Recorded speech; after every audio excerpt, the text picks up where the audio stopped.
From dusk till dawn, loggers across West Africa continue to generate billions of dollars through the illegal trade in precious hardwoods. Most valuable is rosewood, trafficked more than any other wildlife commodity globally. And the loggers are not the ones making most of the money. This trade is controlled by organized criminal syndicates with influence and power. Understanding the dangers of this, the Convention on International Trade in Endangered Species has recently announced that the trade in rosewood is suspended from all 16 West African countries. So it's correct that some countries have been subject to a recommendation to suspend trade, whereas others have made the steps themselves by introducing what we call voluntary zero export quotas. And so Benin, Burkina Faso, Cote d'Ivoire, Ghana, they already had, I think most of these countries already had national bans in the legislation and just asked us to communicate this. This means that the importing country would be in a difficult position if it accepted an import from such a country, because there was a ban in place or a zero export quota that said that these shouldn't be exported. By announcing this suspension, CITES is informing importing countries that all rosewood from West Africa is banned from trade. Rosewood's main destination is China, where it's carved into luxury furniture, popular for its strength and durability. As of April 2022, more than $2 billion worth of rosewood had been illegally traded between African countries and China, over a 5-year period alone.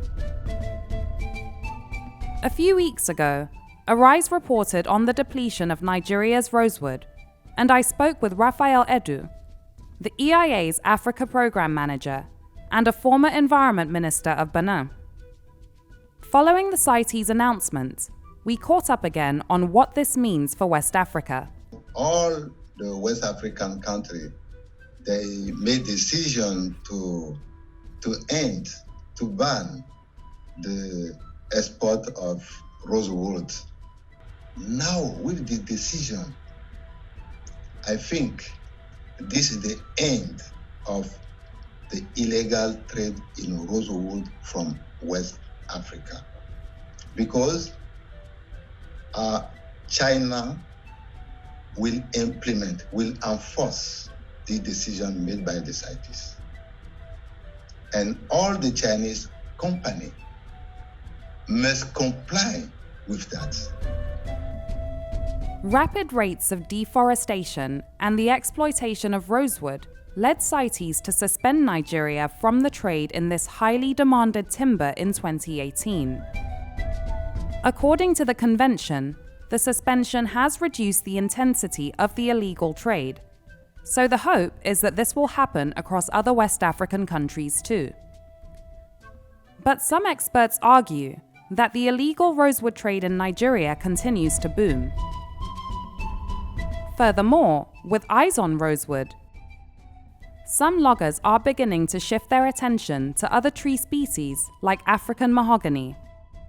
There are several African mahogany species found in Nigeria, and unfortunately, none currently receive any level of protection from CITES. One of the species, Kaya senegalensis, is protected under Nigeria's Endangered Species Act. But if all species aren't protected, and laws aren't both strengthened and enforced, there are fears that African mahogany may become the next rosewood. It is certainly that the African mahogany will become, in the coming years, a threat within the Taraba forest as one of the most important tree species which dealers or buyers wanted. But we need to work hard to list these species under the CITES. Under the CITES, this will be something very important. it is only the parties that can ask for protection under CITES. There's a process whereby parties can either put the species on Appendix 3, and that can be done unilaterally. So if there were a pressure on African mahogany, they could put the entire genus, not only that particular species, but the entire genus on Appendix 3, which would mean that trade from Nigeria and this species would be controlled under CITES. I cannot say at this point whether we have African mahogany in the pipeline of a species as a species that will be discussed at the next meeting of the Conference of the Parties, but I can tell you that on the 24th of June, we will publicize which species will be considered. According to CITES, the rosewood trade suspension will stay in place until the affected countries can prove that the trade in the species will be in line with the Convention's policies. While this decision is a rather historic move, there is more that CITES and West African governments will have to consider to ensure that the new regulation is adhered to and all subsequent effects of this are taken into account. Layla Johnson Salami, Arise News.